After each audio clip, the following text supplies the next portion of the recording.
everybody, I'm Jeff Bower. And I'm Joey Marino. Welcome to Actor Chats.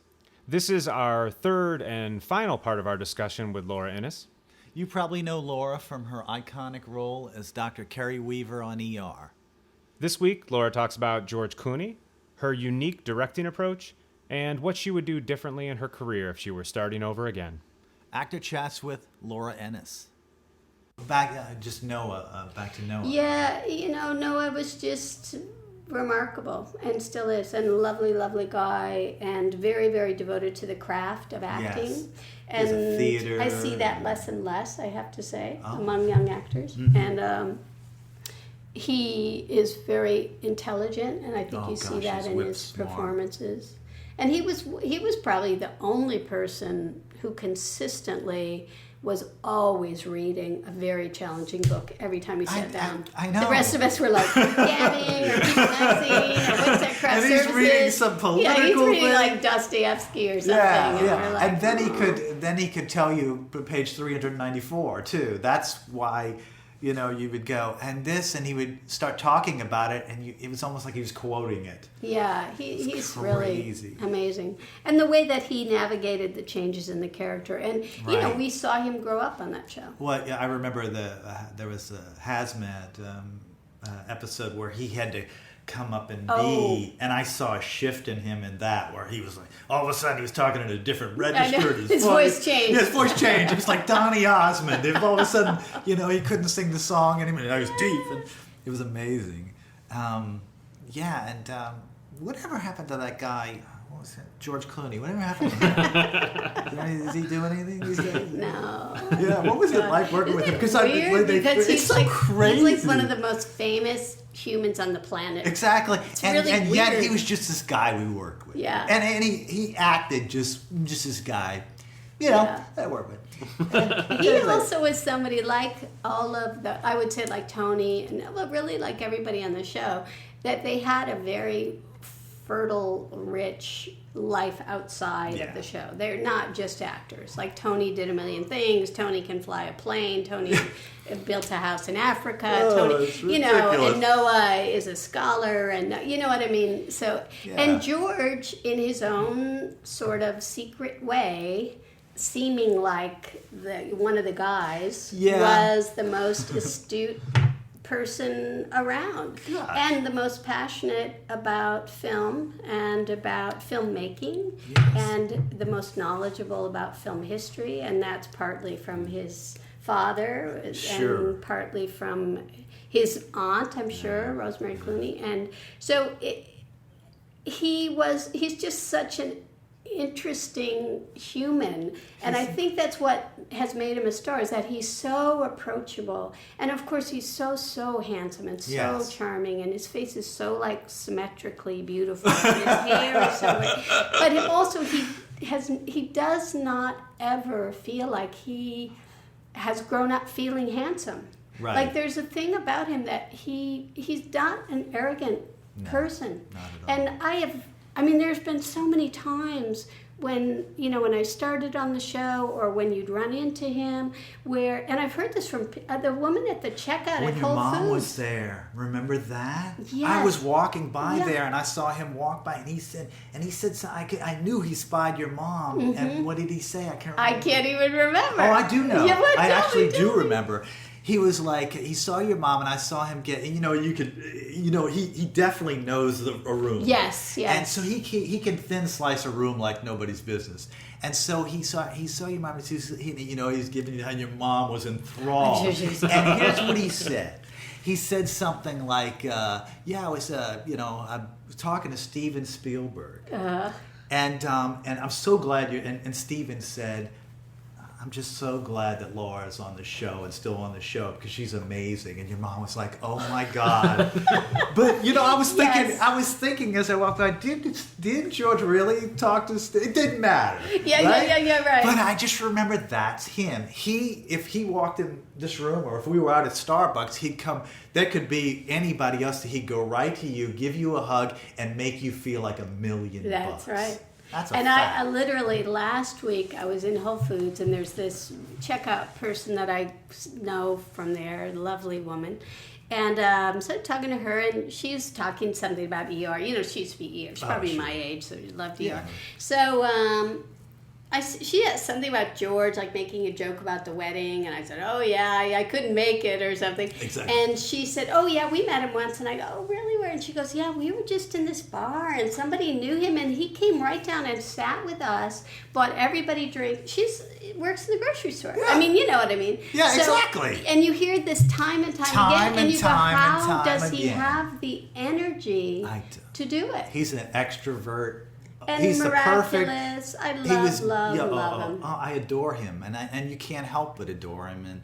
And he's- inside of that brain is this very specific and very detailed and very rigorous passion for filmmaking. And I he doesn't kind of didn't seem know like that. Yeah, I me didn't know neither. that at It's like, first, how- but I didn't know he had all those references, Yeah. like that he does. Like, well, it was a movie with and it had an opening shot. He was like, in a way, he's like this incredibly great-looking Martin Scorsese. Yes. You know what I mean? Yeah. The way he he is knows a true all filmmaker. this stuff. It's And he's a little bit of like a unbelievable. savant. Like he Yeah. just knows film, and another charm and power of him is the unexpected nature. Like the assumption you make about him and the reality are so different. So it just like the really whole is. package is like, oh shoot, No, you're like, he's fantastic. ridiculous. And you know what? I mean, this is his personal life and everything, but just being around him, I couldn't be more happy for him. Me too. I mean, I thrilled. was so happy and called it. I saw it. You saw did? it. Well, I saw it at the pictures, and I don't want to get gossip, but I mean, I just saw the picture of me as a person and, Yeah. and knowing him to Yeah. the degree that I know him, and I said, yeah, I just like, you just want the best for him. Yeah, he, yeah. he just. And you also great see guy. him sort of navigating this extreme fame and then sort Yeah. of landing in this very, like, I don't know, prestigious is not the word, but there's a lot of content there Yes. to that person. So you just, okay, good. He's not going to be taking that other road. He's going to have more such content to his life. And always has, but will continue more and more. I mean, it all just gets blown up by your partner being that way. Just a great guy. But I remember one time when I was first, it might have been the first episode I directed, and George, and there's always this thing of like directing your friends, a little weird. And so I had this scene where we were doing one of those gurney shots, and it was chaos and trying to do too much too quickly, and so people were just chatting because everyone loved each other. So we were always chatting. Never stopped. And as a director, it was very frustrating. Well, the next day when I was an actor, of course, I did the same thing. Yeah. But as a director, I said, and I really raised my voice. I go, look, we have to get this done by, lunch, and I need everybody to listen. So we started doing it again, and people are still talking, and then George goes, hey, everybody needs to be quiet. And then Chulak was there. So Chulak's watching. And then we had the scene, and he had to do something, and I went in and started directing him, and he really was listening, right? And Chulak afterwards, he goes, oh, yeah, he's behind you. Like he's really behind you, which was amazing because that's the whole ball game. If somebody kind of validates you, then you're empowered to hopefully reach something close to your potential. That also speaks of that quality in him that he saw that, and he said, "Now we're gonna pull it in, and I'm gonna do that because I know the effect of me jumping on board, like a Michael Jordan type situation where they're on board, we're all on board." Yeah, and also, I mean, I hope he felt that way, but in addition, he didn't feel some of what can happen in that situation, where someone's a little jealous or someone's uncomfortable with you changing your status. That's something that can happen. And he just would never. That just is not part of his makeup. So. Beautiful. I just thought of her because, gosh, I love her so much. Maura Tierney, what an actor! Yeah, amazing. One of the and best she I ever saw. is Like, she is the person that we became the closest friends out of that. You know, other people I see once in a while, and I love seeing them. But she and I are very close friends. Like, we are constantly in touch, and wonderful. I see her a lot. And when I go to New York, I stay with her, and I just love her so much. And I adore her. think she's astonishingly good.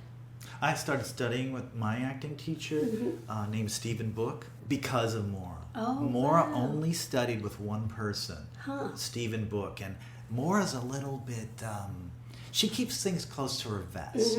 And that's what makes me love her more. Yeah. Because I remember one time I had a watch on and Maura came up to me and she grabbed my wrist and she turned the watch. She says, "What time is it, Joey?" And she held my hand and she looked at it and she goes, "Thanks." And then she went away just as quickly, and I went, "Call me." You know, it's just like you feel anointed by her presence. You know, she's so wonderful. And well, when I asked her about, I was almost a little bit didn't want to say like, "Who did you study with?" Because is that too intrusive? Because she keeps things kind of close. It seems private-ish.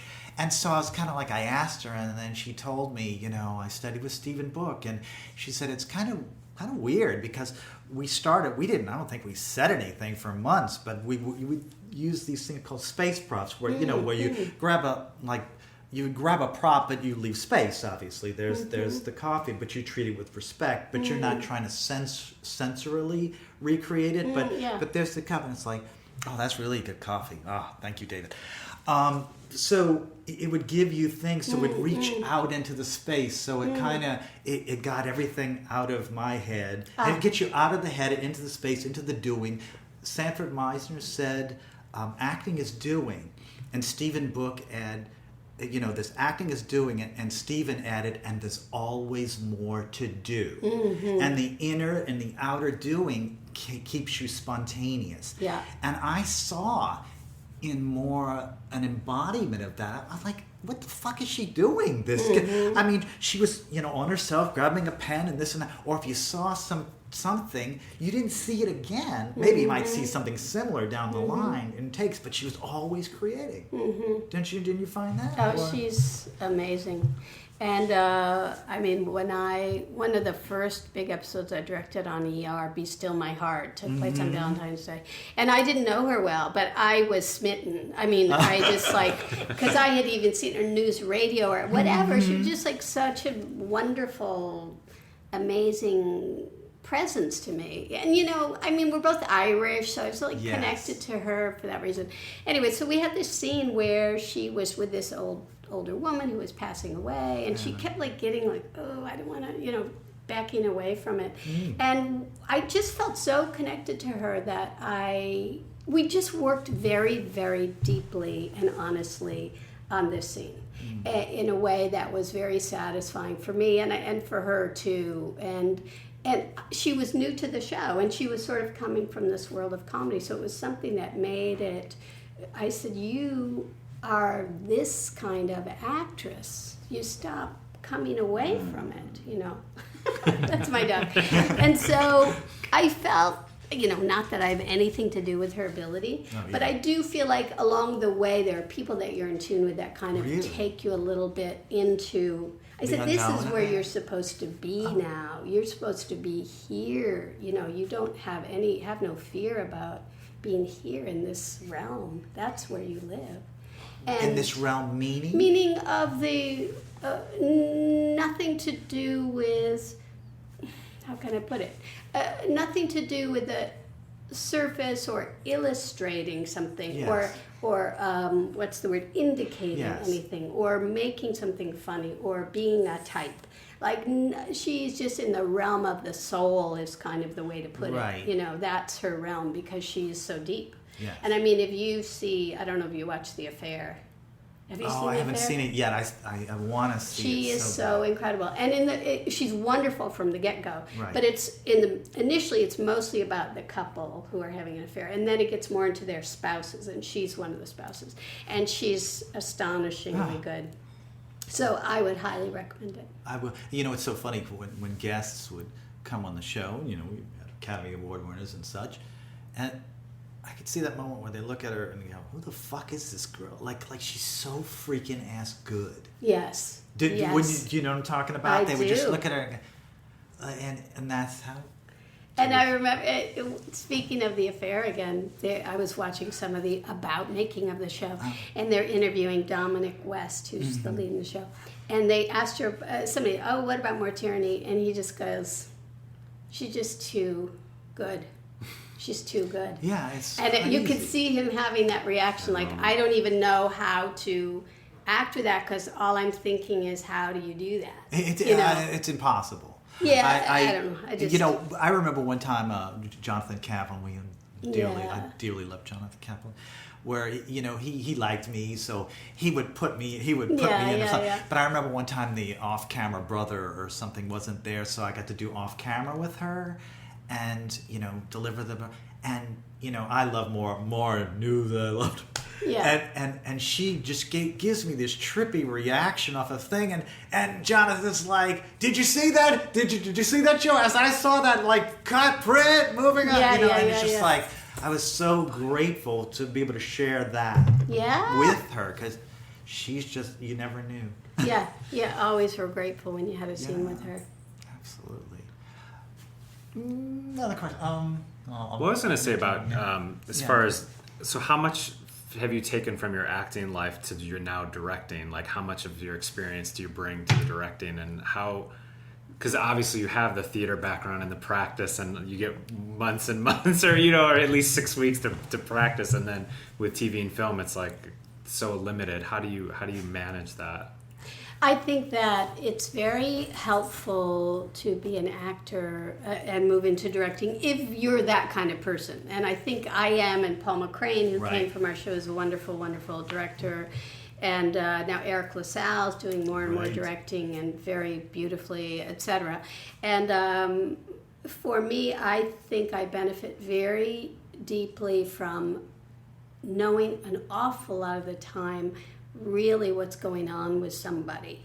So that can be, they don't quite know their lines. I can tell, because I know that, because I've done that. It's not like I always do my lines. So I'm going to shoot the other side first, right? Right. Or I'm going to do something that they can save face and still catch up. Or you might say, I know something completely different. I know that their kid has the flu, and I know what it's like to work when your kid is sick. Or I know what it's like when it's an emotional scene and you can't cry. Like, I've walked in those shoes. So it's like, how do we facilitate making this person be free in this moment and not self-conscious and not berating of themselves? And then I think I also just I understand rhythm. I think I understand language. I think I understand a fair amount about what makes something funny. And I when I work with actors, sometimes I feel like, oh, no, I know what you're doing. Like, don't do that. Well, also when people try to manipulate the situation, and we all have try to bring it. Yeah, I mean, I just worked on this show with a very wonderful actor, and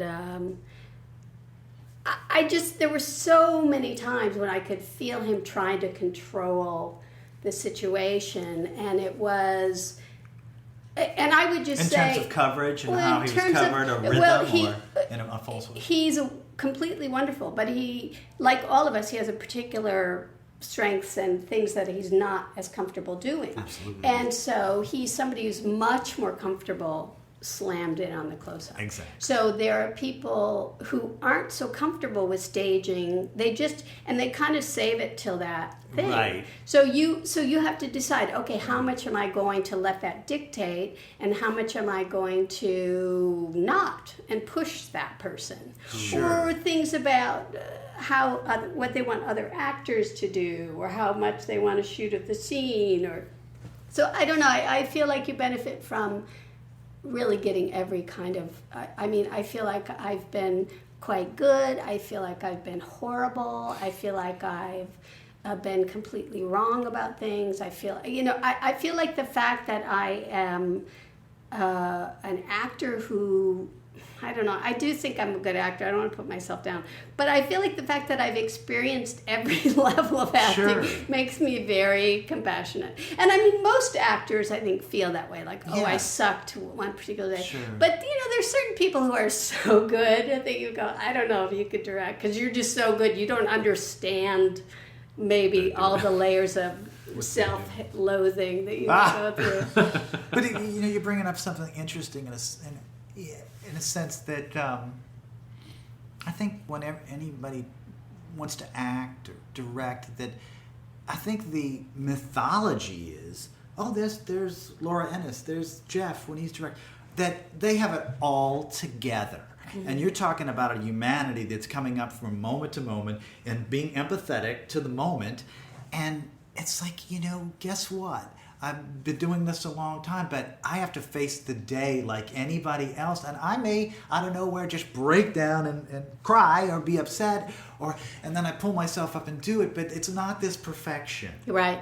Right? Out of the... I mean, it's nice when everything is just dialed in and works. But so much of what's good comes out of the flawed plan. And I mean, I do think there's a way that you can work with certain actors. And I would say Maura, for me, is one of those actors, blessedly. And I just did this How to Get Away with Murder with Viola Davis.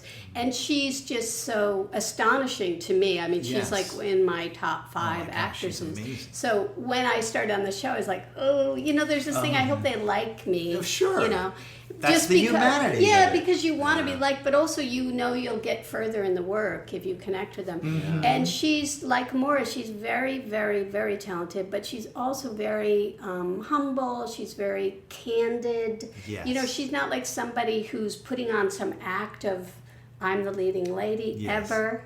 She'll just say things like, oh, you know what, I need help here. Just tell me what to do. Exactly. Or you can feel in her the way that when you're in tune with somebody, you feel like, okay, go in and note her. Or step back. She's starting to find it. And then hopefully, or you feel, let's go again right away. So you feel like, exactly. She's getting there. And then you say, and the thing about her is that she's so good she can do anything, but she has such humility about the craft that she is not somebody who is defensive.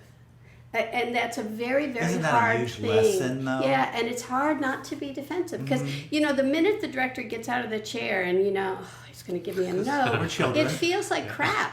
You know? Like, what did I do? Yeah, and I remember when I first started on West Wing, I loved doing that show, and Brad Whitford said to me, like after my first week there, he goes, you're a really interesting actor. You don't ever make me feel like shit, and you don't ever make me feel like I'm doing something wrong, and your voice doesn't bug me when you give me a note. And I was like, well, I don't know what I'm doing, but I'm glad you feel that way. And I mean, hopefully as an actor, you do feel such empathy that maybe that's part of it.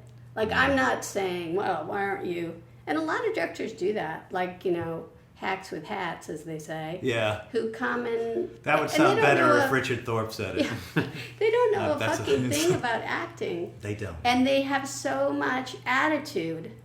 And there's so much misogyny, and there's so much sexism, and there's so much arrogance that it's very challenging to work with somebody like that. Exactly. But they're good at other things. Like, they're sort of good at building the bridge. Right. But they're not necessarily good at the nuance or whatever. So. We used to always ask people what advice they have for young actors, and it was always don't do it. Like, don't do it if you don't have to. Right? Unless you have to. So I think a better question that we came up with is if you could go back, what would you do early in your career? What would you change, or what would you do different, perhaps? Knowing what you know now. Knowing what you know now. If at all. If anything. Well, I guess what I would say is that I would take away all the self-torture torture.